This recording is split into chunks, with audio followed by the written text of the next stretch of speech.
News 18 India diamond state summit Sikkim में स्वागत है राज्यपाल ओम प्रकाश माथुर जी का। 31 जुलाई 2025 को माथुर साहब आपने पूरे कर लिए एक साल। 2025 को 18वें राज्यपाल के रूप में एक साल पूरा हुआ। बधाई और शुभकामनाएं। धन्यवाद।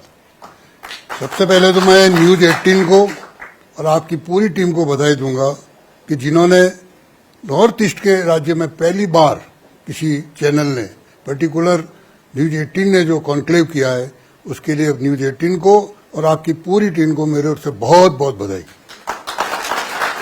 पिछले एक साल में सिक्किम में आपका अनुभव कैसा रहा? सिक्किम के लोगों की हॉस्पिटैलिटी जो स्वागत करते हैं ये लोग, इसके बारे में क्या कहेंगे आप?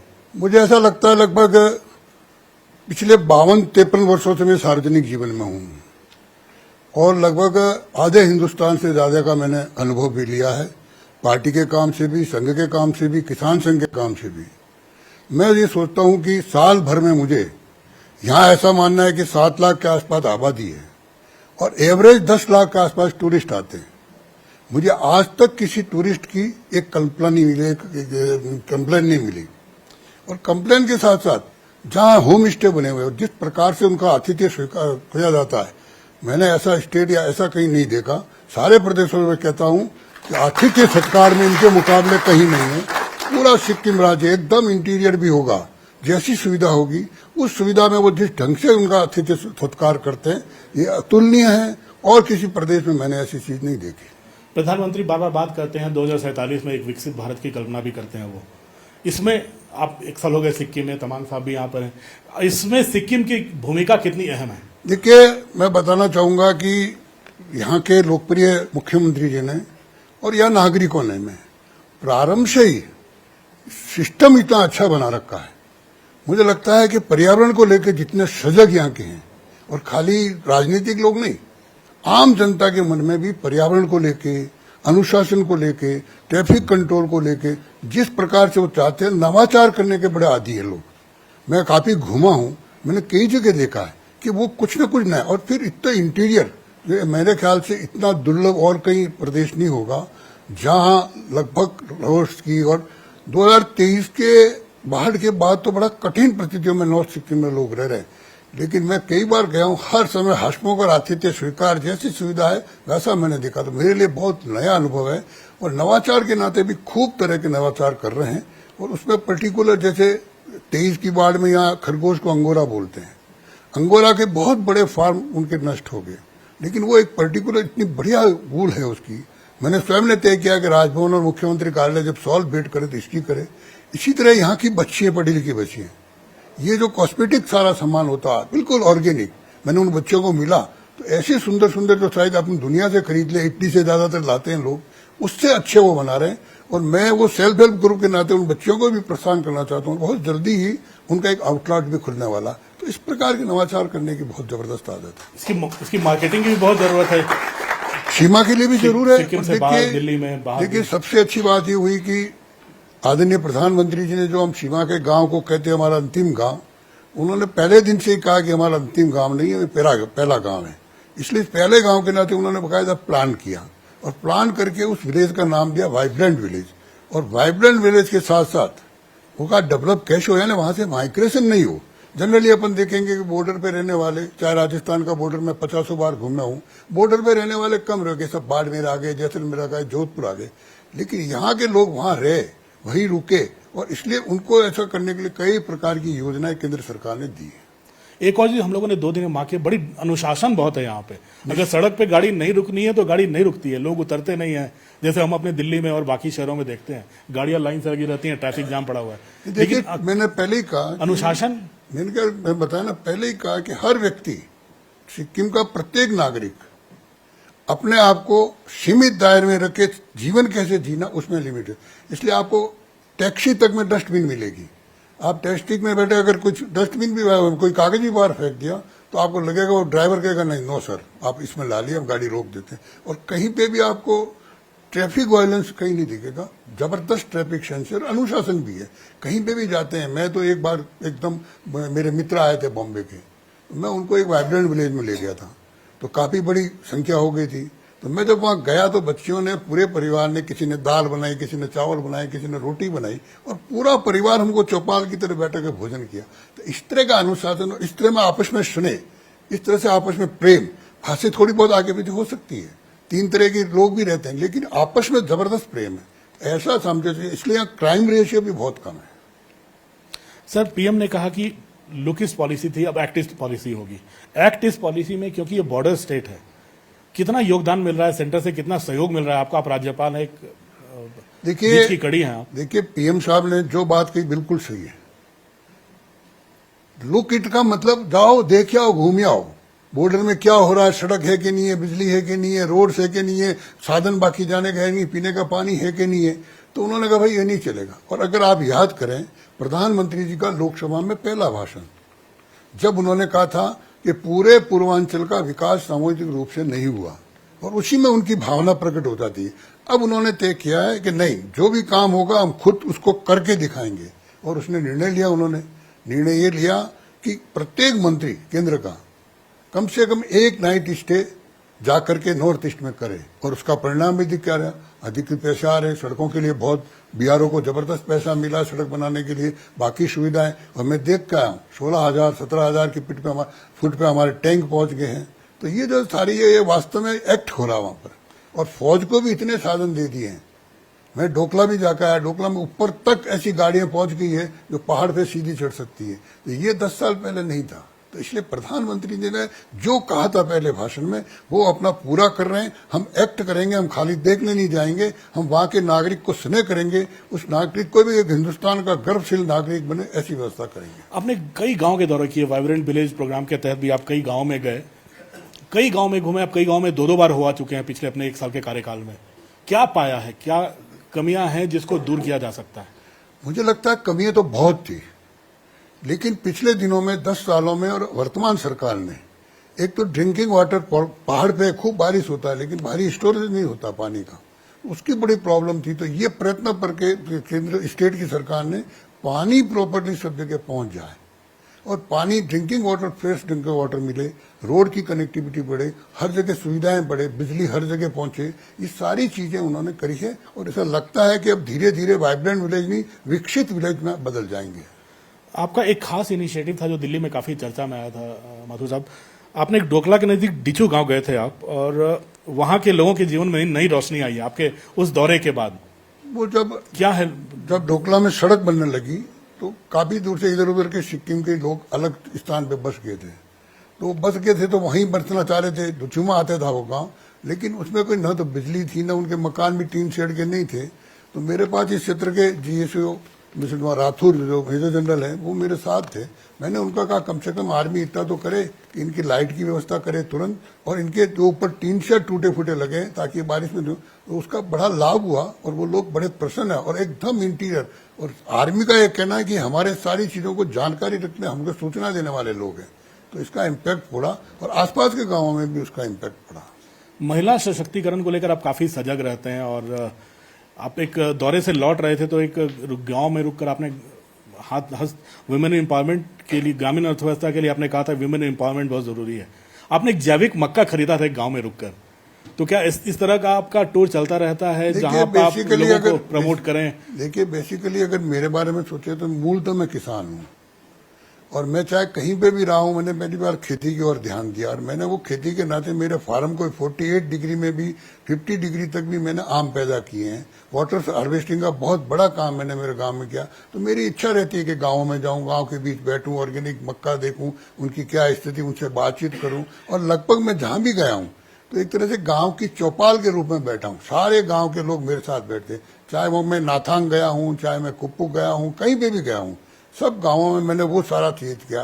तो ये मेरी गार्डनिंग जो पृष्ठभूमि है उसकी वजह से मुझे अच्छा लगता है। और उनकी अगर मान लो कोई आवश्यकता है तो मैं मेरे स्टेट सरकार से आग्रह करता हूं कि देखिए वहां वो कमी है, वहां वो कमी, इसको ठीक करूं। और मुझे अच्छा लगता है कि मेरे कहते ही तुरंत वो काम शुरू हो जाता है। सिक्किम आपने काफी दौरे किए, गांव गांव घूम रहे हैं आप, तो कौन से ऐसे प्रोडक्ट आपको दिखे हैं जो वोकल फॉर लोकल अभियान में कारगर साबित हो सके? मैंने 2 का भी आपको वर्णन किया पहले उत्तर में। मुझे लगता है ऐसे बहुत चीजें हैं और सरकार लगी है। जैसे ऑर्गेनिक मार्केट बहुत बड़ा स्टेट है, एक अकेला स्टेट है ऑर्गेनिक, लेकिन उसको ठीक से बायर मिले, उसको ठीक से मार्केटिंग मिले, उसके लिए हमारी स्टेट गवर्नमेंट बहुत चिंताशील है और बहुत जल्दी ही इस कमी को भी दूर करने वाले हैं। इसी प्रकार मैंने अंगोरा खरगोश की कहा, इसी प्रकार मैंने ये जो कॉस्मेटिक सामान बना रहे हैं बच्चियां, उनको कहा, ऐसे बहुत चीजें हर गांव में कोई नहीं। यहाँ की और पेड़ पौधों में, जड़ी बूटियों में बड़ी भारी औषधियां हैं, उस पर भी रिसर्च चल रहा है, उसमें से हम क्या निकाले कुछ न कुछ। तो ये सारी चीजें हैं जो आगे जाके सिक्किम को आर्थिक स्थिति से भी मजबूत करने वाले हैं।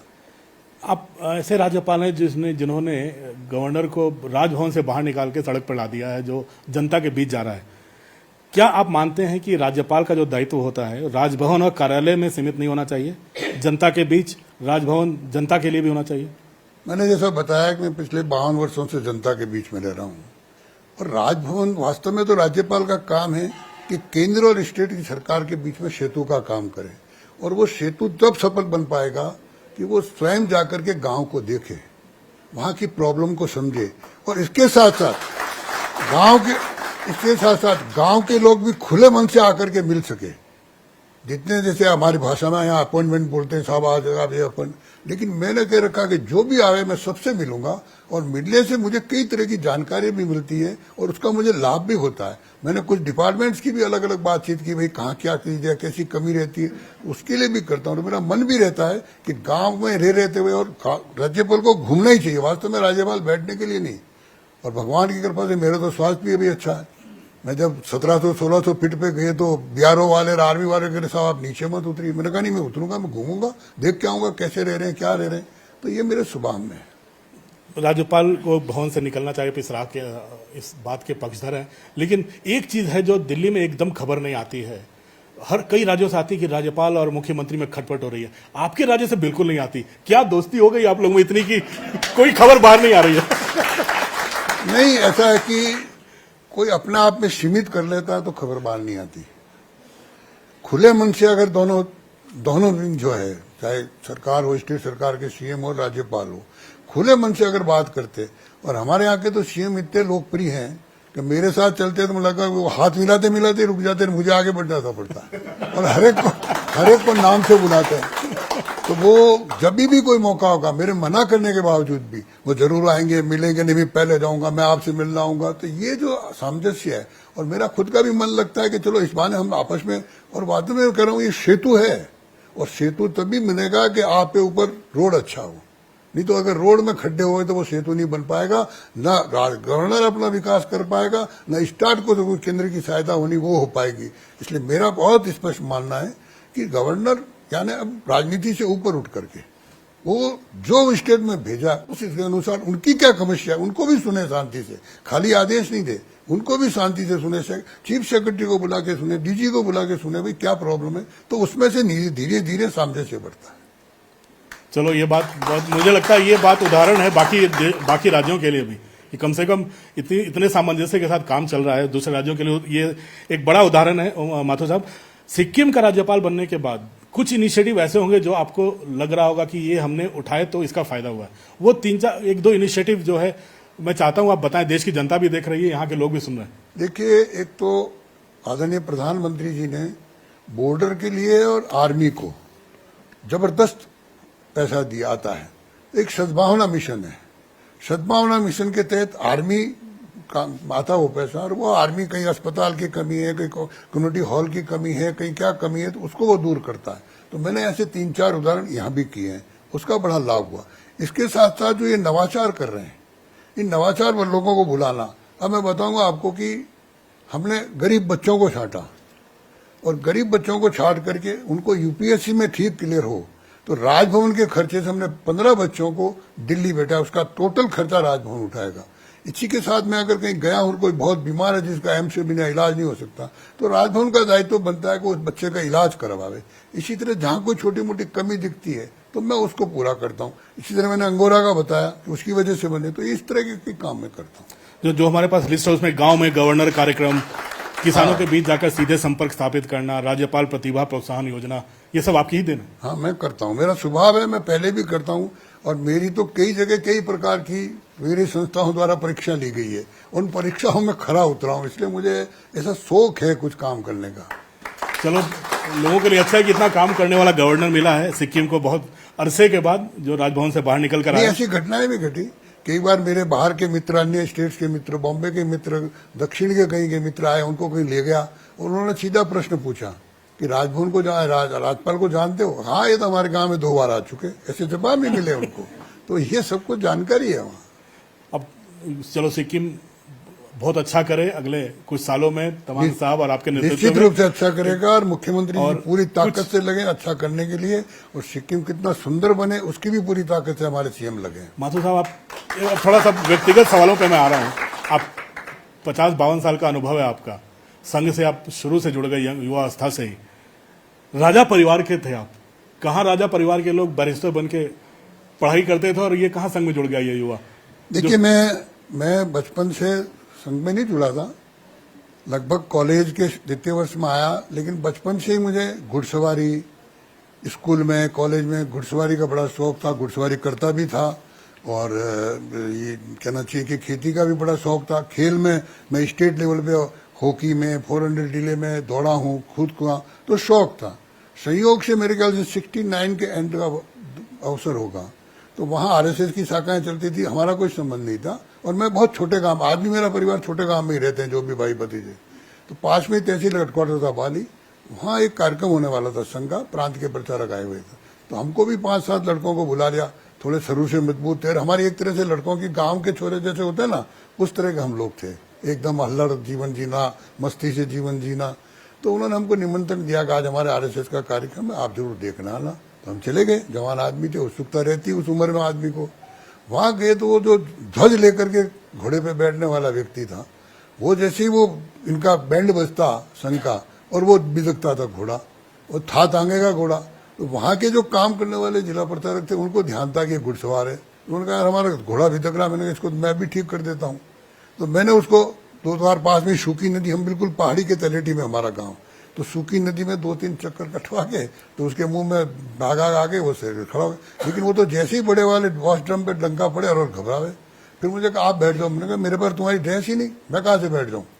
तो उसी समय मेरे को निक्कर और ऊपर का शर्ट और टोपी ला के पहनाई, और मेरी पहली प्रार्थना उस दिन हुई। तो संघ में मेरा प्रवेश भी एक्सीडेंट हुआ, और उसके बाद एक ऐसी लोगों की टीम मिली कि मैं आगे आगे बढ़ता गया, और 72 में तो मैं हॉल टाइमर बन गया संघ का।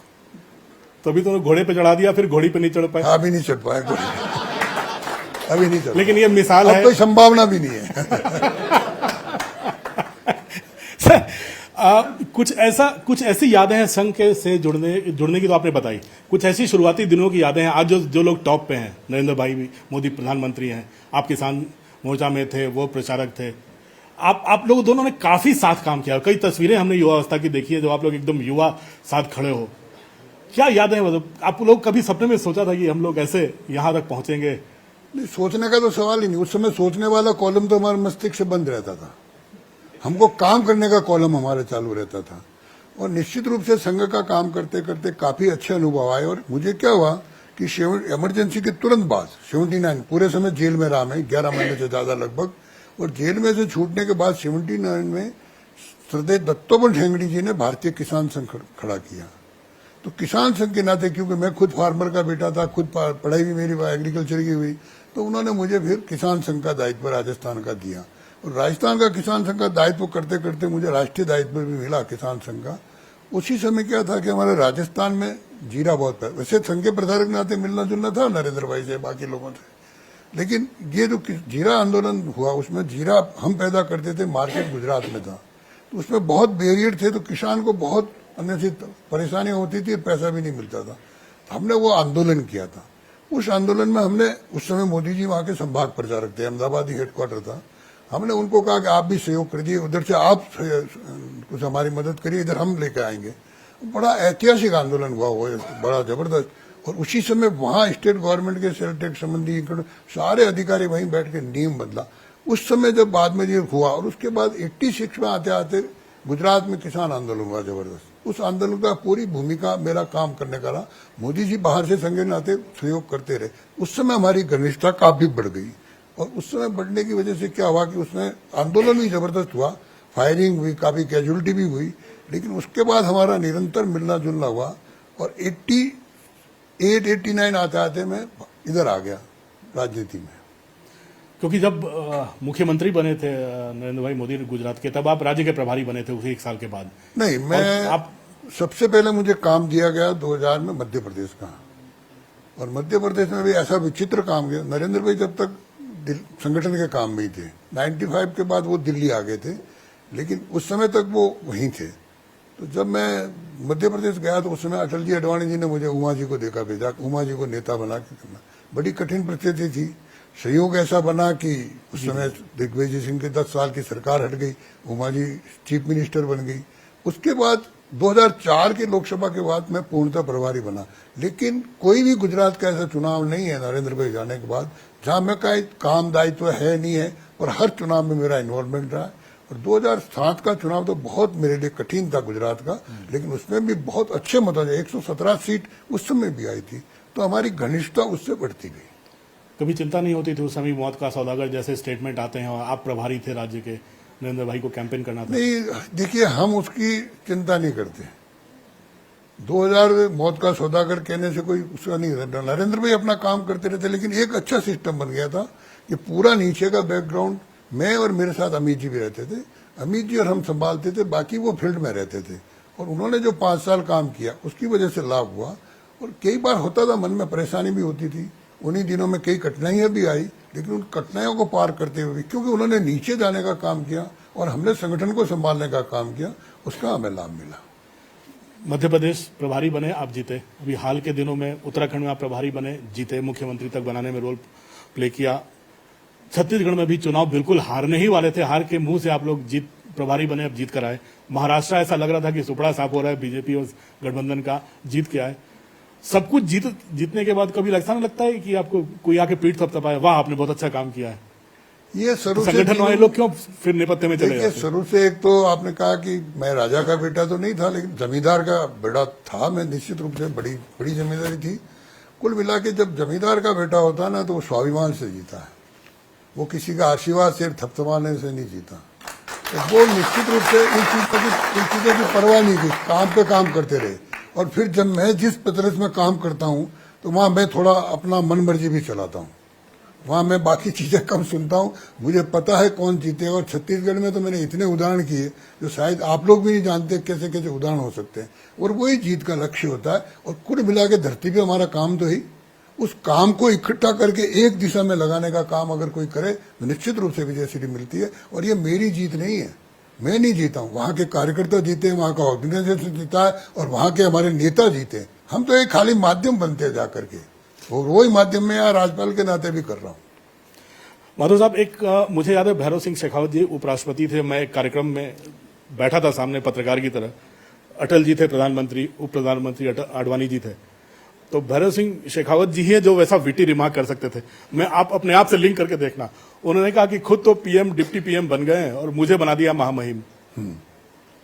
इतने साल सक्रिय राजनीति में रहने के बाद नहीं, वो देखिए, कंट्रीब्यूशन एज ए महामहिम। नहीं, देखिए, भैरव सिंह जी जनता का आदमी था। जनता का आदमी होने के बावजूद भी कई बार क्या होता है कि आसपास में लोग ऐसे जुड़ जाते हैं, तो कई बार गलत निर्णय भी होते हैं। मैं आपको अभी का नहीं, मैं 90 में हमने पहली बार सरकार बनाई राजस्थान में, मैं संगठन महामंत्री था, भैरव सिंह जी सीएम बने। उस समय मिली जुली सरकार बनी थी, जनता दल और भारतीय जनता पार्टी। लगभग 56 जनता दल के आए थे और हम 79 हम आए थे, काफी कम थी संख्या, तो हमने जनता दल से समझौता करके बनाए। लेकिन मेरे मन में उस समय जब मैं घूमा पूरे 2-3 साल, तो मुझे लगा कि हमारे 70-80 सीट तो ऐसी थी, हमारे पास कैंडिडेट नहीं है। तो मेरे मन में एक बात आई कि क्यों नहीं ये सारी चीजों को तोड़ के जनता दल को तोड़ा जाए। तो हमने जनता दल को तोड़ के जनता दल डी बनाया और उनको होम मिनिस्ट्री दी। काफी भैरव सिंह जी को भी परेशानी हुई, सबको हुई, हमको भी डर लगा कैसे कैसे लोग आ रहे हैं, कितना चलेंगे नहीं चलेंगे।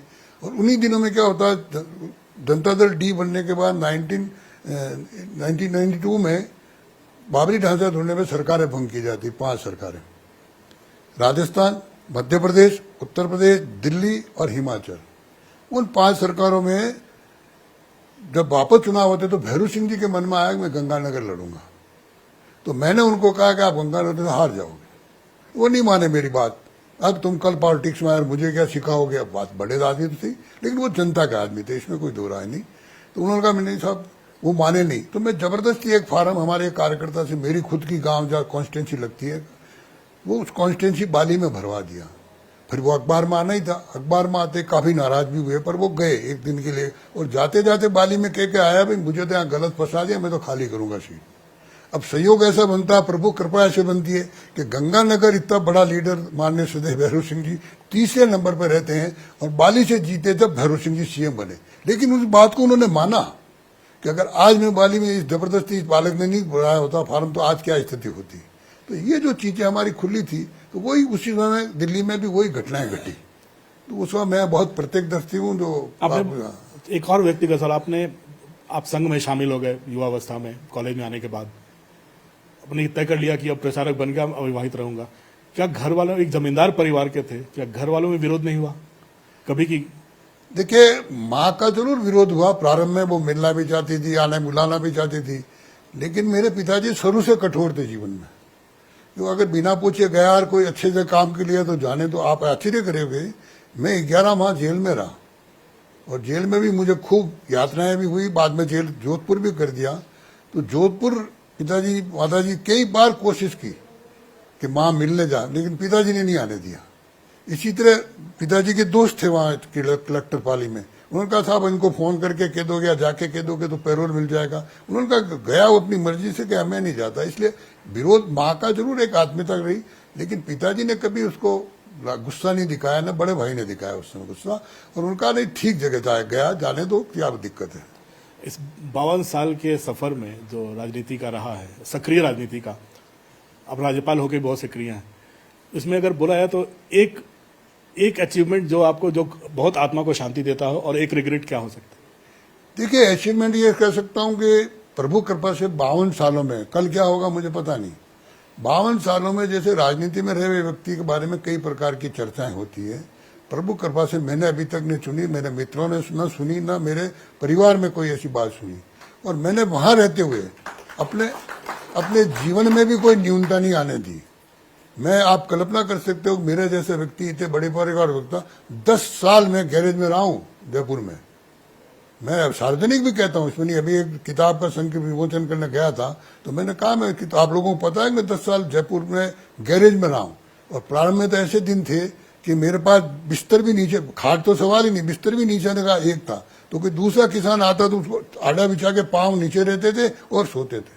उस जीवन में मैंने जिया, तो मैं ये कह सकता हूं कि जो कुछ किया है, जो कुछ भी मुझे अचीवमेंट हुआ, वो सब प्रभु कृपा से और कार्यकर्ताओं के सहयोग से, बड़े नेताओं के आशीर्वाद से, और जो हमारे मार्गदर्शक है उनके आशीर्वाद से मिला है। बहुत बहुत धन्यवाद म्यूजिक इन इंडिया में आने के लिए ओम माथुर जी।